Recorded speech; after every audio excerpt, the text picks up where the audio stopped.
నమస్తే రమగారు. నమస్తే జయ. రమగారు, విక్రమ బేతాళ కథలు చాలా రోజులు అవుతుందండి. పట్టువదలని విక్రమార్కుడు మళ్ళీ శ్మశానం లోపలికి నడిచాడు. మర్చెట్టెక్కాడు. కళేబరాన్ని భుజానేసుకున్నాడు. దిగి నడుస్తున్నాడు. కళేబరాన్ని ఆశ్రయించుకుని ఉన్నటువంటి భేతాళుడు రాజుగారి ఓపిక మెచ్చుకుని మార్గాయాసం తెలియకుండా ఒక కథ చెప్తానన్నాడు. పూర్వం కాళీవర్మ అని ఒక పెద్ద వృద్ధ సైనికుడు అనకూడదు, సైన్యాధ్యక్షుడు ఉండేవాడు. ఆయన రిటైర్ అయిపోయాడు. చాలా వయసు ఉంది ఆయనకి, 70-80 సంవత్సరాలు 90 సంవత్సరాలు, చాలా గట్టివాడు. అయితే రిటైర్ అయిపోయిన తర్వాత ఆయన కపిత్థ నగరం అని తన నగరానికి వెళ్ళిపోయాడు. ఈ కపిత్థ నగరం రాజుగారి ఏలుబడిలో ఉన్నది కాదు. కొంచెం ఈయన తాలూకు కొంత కంట్రోల్ ఉండేది కాళీవర్మకి. ఆ కపిత్థ నగరపు కొండ కొమ్ము మీద పెద్ద కోట, చాలా పెద్దది కాదు కానీ ఒక కోట, పురాతనమైంది. ఆ కోట ఈయనకి పూర్వీకుల నుంచి వచ్చింది. ఈయనకి ఒక 100 మంది సైనికులు ఉండేవారు. ఇంకా పని వాళ్ళు ఉండేవాళ్ళు. ఆ కోటలో ఉండేవాడు ఆయన. అయితే ఈయనకి ఒక మనవరాలు ఉంది. పిల్ల పేరు కుంతల. అమ్మ నాన్న లేరు. ఈ యుద్ధాల సమయంలో కాళీవర్మ గారి కొడుకు మరణించాడు. కోడలు సహగమనం చేసి పిల్లని ఈయనకు అప్పచెప్పారు. ఓకే. అయితే ఈ కుంతల ఆయనకి ప్రేమాభిమానాలు అవి ఉన్నవాడు కాదు. ఆయన ఒక రకంగా గట్టిగా ఉండే మనిషి. అంటే చాలా సంవత్సరాలు యుద్ధాల్లోనూ వాట్లలోనూ సైనికులతోటే ఉండి కుటుంబంతో లేకపోవటం వల్ల పిల్లనేమి ఆపేక్షగా దగ్గర తీసేవాడు కాదు. ఆ అమ్మాయికి మాటామంతికి దిక్కుండేది కాదు. ఆ ఇంట్లో అందరూ పనివాళ్ళు. రాజుల కాలాల్లో పనివాళ్లతోటి స్నేహంగా ఉన్నవి మనం చూడం. అదే. ఆ అమ్మాయికి ఓ ఆపేక్ష లేదు, ఆదరణ లేదు, అలాగే నిరాదరణ లేదు. కానీ ఓ మాటామంతి స్నేహం పంచుకోవటము అలాంటివి ఏవి ఉండేవి కాదు. పిల్లకు 18-19 సంవత్సరాలు వచ్చినాయి. అయితే ఒకనాడు కుంతలట దేవాలయానికి వెళ్ళింది. దేవి ఆలయం ఉంది ఆ ఊళ్ళో. ఈ కోట దగ్గర నుంచి దిగి కిందకి వెళ్తే అమ్మవారి ఆలయం ఉంది. ఆలయం చాలా చక్కటిది. అమ్మవారిని ప్రార్థన చేసుకుంది. అయితే ఏమైందట, ఈ ఆలయంలో నుంచి బయటకు వచ్చేటప్పుడు ఒక యువకుడు ఎవరో కనపడ్డాడు ఆ అమ్మాయికి. ఆ పిల్లవాడిని అమ్మాయి ఎప్పుడు చూడలే. ఆ కుర్రాన్ని క్షత్రియ వీరుడు తెలుస్తోంది. కత్తిడాలు ఏవో ఉన్నాయి. దగ్గరకు వచ్చి ఏమన్నాడు, నీతో మాట్లాడాలి, మీ తలవాకిలి తెరిచి ఉంచు, ఇవాళ రాత్రి నేను వచ్చి నీతో మాట్లాడతానన్నాడు. ఇది ఉదయం జరిగింది. ఈ అమ్మాయి నిర్ఘాంతపోయింది.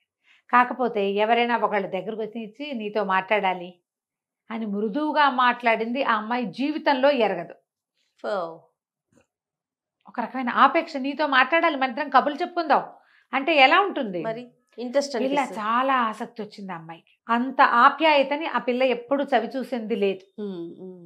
ఆ మృదువైన మాట తీరు అవి తెలియవు. తాతగారు ఎప్పుడు ఆజ్ఞలు జారీ చేశాడు, లేకపోతే ఆయన పుస్తకం చదువుకుంటూ ఉంటాడు అంతే. సరేననుకుంది. నిదానంగా గుళ్ళోకి వెళ్ళింది, దండం పెట్టుకుంది, వచ్చేసింది. అయితే ఈ పిల్లని బయటికి పంపించేటప్పుడు 2-3 సైనికుల్ని దూరంగా ఆమె వెనకాల పంపించడం ఆ తాతకు అలవాటు. అది ఆ పిల్లకి తెలియదు.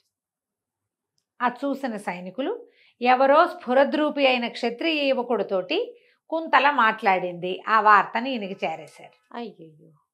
చేరేసేసరి కల్లా ఆయన ఇంటికి వచ్చాక అమ్మాయిని అడిగారు, ఎక్కడికి వెళ్ళావు అని. గుళ్ళోకి వెళ్ళొచ్చాను, అమ్మవారి దేవాలయానికి వెళ్ళాను తాతగారు అని చెప్పింది. ఎవరైనా తెలిసిన వాళ్ళు కనిపించారంటే లేదండి, గుళ్ళోకి వెళ్ళాను, వచ్చేసాను. అబద్ధం చెప్తున్నావు, నువ్వెవరితోటో మాట్లాడావు, నువ్వెవరిని ప్రేమించావు, నిజం చెప్పు. అయ్యో, పిల్లకి 18 ఏళ్ళు, పరాయి క్షత్రియ యువకుడితో ఎందుకు మాట్లాడుతుంది, వాడి మీద ఏదో ఇంట్రెస్ట్ ఉంది కాబట్టి అనేసరికి లేదండి అది కాదండి, నువ్వు అబద్ధాలు చెప్తున్నావు, నీకు ఏంటి నా దగ్గర పెరిగినా నీకు మంచి పద్ధతి రాలేదు, నువ్వు ఎక్కడివి నేర్చుకుంటున్నావు ఇవి, ఎవరు లేదంటే అంటే ఇప్పుడు నువ్వు ఒప్పుకుంటే ఆ అబ్బాయిని నీకు ఇచ్చి పెళ్లి చేస్తాను, ఈ నీ ప్రేమించిన అబ్బాయితో పెళ్లి చేస్తాను నీకంటాడు తాత. ప్రేమించటం ఏమిటి, నేనేం ప్రేమించలేదు, ఊరికే ఒక వాక్యం ఏదో అతను మాట్లాడాడు అంటే కాదు వాడిని అంటే నువ్వు వాడి పెళ్ళే కొట్టేయడానికి అబద్ధం చెప్తున్నావు. వాడిని ప్రేమించి వాడితో సరదాగా గడిపేసి పెళ్ళి ఇంకెవరో నేను చేసే పెళ్లి చేసుకుంటావా నువ్వు, నాకు ఈ పద్ధతి నచ్చదు, నువ్వు ప్రేమిస్తే వాడినే పెళ్లి చేసుకోవాలి. ఏం మాట్లాడాడు చెప్పంటే ఈ అమ్మాయి తెల్లబోయి, నేను ఏనాడు అతను చూడలేదండి, మొట్టమొదటిసారి కనిపించాడు, నీతో మాట్లాడాలి, తలవాకిలు తెరిచి ఉంచు రాత్రికి అని చెప్పాడు. అంతకుమించి అతను నాకు చెప్పింది ఏం లేదు, ఏం చెప్పలా. అనేసరికల్లా రాని ఇవాళ రాత్రి నీ పెళ్లి చేసేస్తాను అతనితో అన్నాడు. ఈ పిల్ల తెల్లబోయింది కానీ అందుకు పెద్ద అభ్యంతరం చెప్పాల. బాగున్నాడు, చక్కగా మాట్లాడాడు, క్షత్రియుడు. చేసే నీ పెళ్ళి సరే అనుకుంది. సాయంకాలం చీకటి పడకుండానే ఈయన అందరికీ ఆజ్ఞలు జారీ చేశాడు, సైనికుల్ని మోహరించాడు. వాకిట్లో ఎవరైనా స్ఫురద్రూపైన కుర్రాడు కనపడితే వాడిని లాక్కురండి. కుర్రాడు కనపడితే అన్నాడు, స్ఫురద్రూపైన ఆయన అనలేదు, ఆయన నమ్మల. కుర్రాడు అంతే. ఈ పిల్ల వాడితో మాట్లాడింది కాబట్టి వాడిని పెళ్లి చేసి తీరాల్సిందే.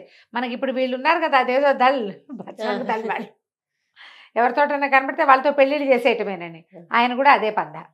తీరా ఏమైంది, ఈ మాళవ రాజ్యానికి ఏదో ఉద్యోగం కోసం వెళ్తూ అగ్నిమిత్రుడు అనే ఒక క్షత్రియ వీరుడు ఈ ఊళ్ళో దిగాడు. అతను రాజుగారి దగ్గర వ్యవహారానికి వెళ్ళటానికి ఏర్పాట్లు చేసుకుంటూనే ఊళ్ళో కాస్త అటు ఇటు తిరిగి చూస్తున్నాడు. 2-3 రోజులైంది అతను వచ్చి. అతను ఆ దేవి ఆలయానికి వెళ్ళినప్పుడు దూరంగా కొండ మీద ఉన్న కోట కనపడింది. ఎవరైనా రాజ్యాధికారులు ఉంటారేమోనని వాడు ఇక్కడికి వచ్చాడు. ఈ గుర్రం వేసుకుని దగ్గరకు వచ్చేసరికల్లా ఇవి బయట ఉన్నటువంటి సైనికులంతా అమ్మాయి గారు పెళ్ళి అయిపోతుంది, పెళ్లి కూతురు పెళ్లి చేస్తే మరి విందులు చేసేసుకుంటారు కదా, తెల్లవారితే పెళ్ళి. వాడిని రాత్రి పట్టేస్తారు, అర్ధరాత్రి పెళ్లి చేసేస్తారు, లేదా తెల్లవారుజామున పెళ్లి చేసేస్తారు. 3-4 తాగేశారు, ఒకళ్ళిద్దరు స్టడీగా ఉన్నారు. వాళ్ళు కాస్త పట్టుకున్నారు. మిమ్మల్ని లోపల తీసుకురమ్మన్నారండి అంటే, నన్ను ఎందుకు తీసుకురమ్మంటారు, మీకు పెళ్లి చేస్తారండి అన్నాడు. నాకు పెళ్లి చేయటం ఏమిటి అనుకున్నాడు అగ్నిమిత్రుడు. ఏముంది, మనకేమైనా భయమా, పిలిస్తే వెళ్దాం, పిలవపోయినా మనం వెళ్దామని అనుకున్నాం కదా. సరే గుర్రం వాళ్ళకి అప్పచెప్పాడు, లోపలికి నడిచి వెళ్ళాడు. ఆయన్ని కాళీవర్మ గారి దగ్గర ప్రవేశపెట్టారు ఆ కుర్రాన్ని. ఆయన ఎట్లా చూసి, ఓహో నీకు ఇంత మాత్రం స్ఫురద్రూపమైనా ఉంటుందని నేను ఊహించలేదు, బాగున్నావు నువ్వు, కూర్చోమన్నాడు. నేను మీకు తెలుసా అండి తమరికి అన్నాడు. ఎందుకు తెలీదు, నువ్వేగా మా మనవరాలే కాబోయే మొగుడివి అన్నాడు ఆయన. మీకు అర్థం కాల. నేనేమిటండి అంటే, నువ్వు మాట్లాడద్దు, అసలు ఎవరు లేదు అంతే అనేసరికి తను ఆశ్చర్యపోయాడు. నేనెవరినైనా పెళ్లి చేసుకోవటం ఏమిటండి, నేను రాజుగారి దగ్గర ఉద్యోగం కోసం ప్రయత్నానికి ఉన్నాను, మాళవ రాజ్యానికి దగ్గరలో ఉంది ఇది, 4 రోజులు ఇక్కడ ఉండి ఇక్కడి నుంచి ప్రయత్నం చేసుకోవాలనుకుంటున్నాను అని చెప్పాడు. ఆయన వినిపించుకోలే. ఇంతలో ఏమైంది, అమ్మాయి గారిని ప్రవేశపెట్టండి అన్నారు. అమ్మాయి గారిని ప్రవేశపెట్టారు. పెట్టంగానే ఈ పిల్ల ఆ అబ్బాయిని చూసి, ఇతను బాగున్నాడు కానీ ఇతను కాదండి, ఇతను కాదు, సాయంకాలం ఇవాళ పొద్దున నాతో మాట్లాడింది అంటే, నేను చెప్పా కదండి నేనేం పెళ్ళికి సుముఖంగా లేను, కాదన్నాడు. అనేసరికి ఆయన ఒప్పుకోలే.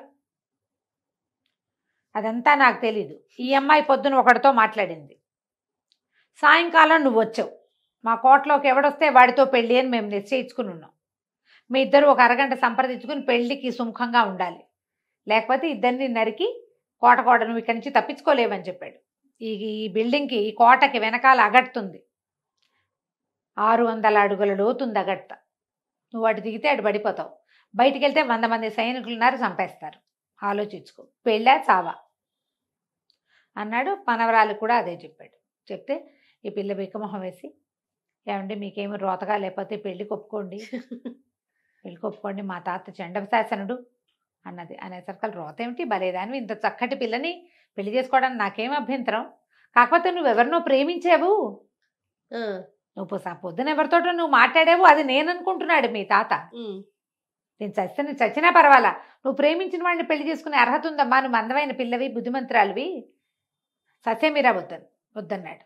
అనేసరికల్లా అమ్మాయి కాళ్ళు పట్టుకుని బతిమలాడి, కాదనకండి, నేను ప్రేమించలేదండి, మా తాత అట్లా అనుకున్నాడు, ఒట్టిగా కనపడ్డాడు, నాతో మంచి మాటలు ఆడిన వారు ఈ 18 ఏళ్లలో నేను చూడలేదు, ఇక్కడ ఉన్నదంతా పనివాళ్ళు, సైనికులు, తాత, నా మంచి కష్టం సుఖం మంచి చెడు కనుక్కుని నాతో ముద్దుగా మాట్లాడిన వాళ్ళు అసలు లేరు నాకు, పొద్దున తను మాట్లాడని మాట విన్నాను తప్ప నేను ఏమీ చెప్పలేదండి,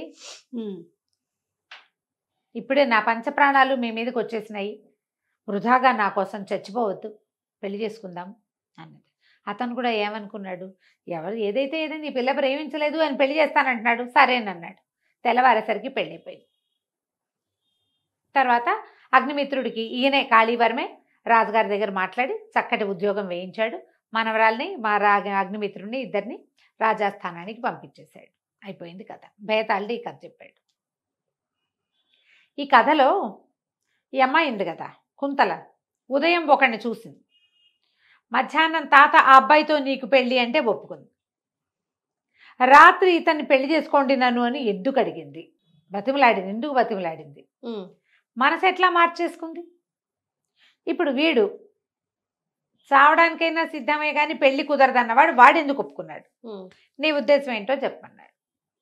రాజుగారికి నవ్వొచ్చింది. ఏముంది, కుంతలకి పెళ్లికి సుముఖత లేదు, విముఖత లేదు.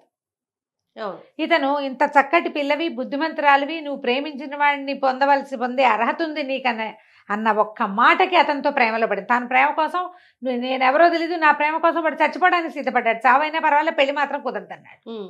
అంతకంటే గొప్ప అర్హత కావాలా భర్తగా ఉండడానికి? ఒక అమ్మాయిని గెలిపించడం కోసం చావడానికి సిద్ధపడే వాడి క్యారెక్టర్ అద్భుతమైన క్యారెక్టర్. అంతే. వాడెవడో పొద్దున్న 2 వాక్యాలు మాట్లాడింది, ఇంకేమీ తెలియదు. వీడి క్యారెక్టర్ కనపడుతోంది కదా, వాడు ఒట్టి రూపం కనపడింది. వీడికి రూపము ఉంది, క్షాత్రము ఉంది, క్యారెక్టర్ కూడా ఉంది. అందుకని అమ్మాయి రెడీ అయింది.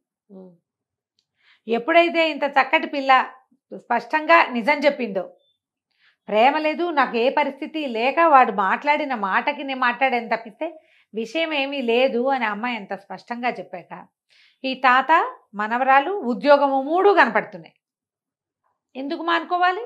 ఎవరి కోసం మానుకోవాలి? రేపొద్దున వాడు ఇవాళ రాత్రి వస్తానన్నవాడు రాకపోతే అప్పుడేంటి? ఈ పిల్ల ఇంకా అన్యాయం అయిపోతుంది కదా, అల్లరి కూడా అయిపోతుంది. అందుకని అతను ఒప్పుకున్నాడు. అమ్మాయి ఎవరితోట మాట్లాడింది, ఇంకోటి వచ్చాడు అంటే బయట ఎంత అల్లరి. మరి ఆ అన్యాయం అమ్మాయికి చేయకూడదని ఆమె పెళ్లి చేసుకున్నాడు. వాళ్ళిద్దరూ హాయిగా ఉన్నారు, అంతేనన్నాడు రాజు.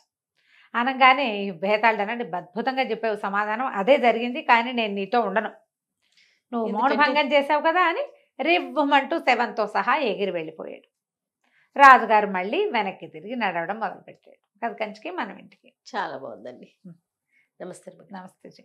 సుమన్ టీవీలో మీ పర్సనల్ అండ్ బిజినెస్ ప్రమోషన్స్ కోసం కింది నెంబర్కి కాంటాక్ట్ చేయండి.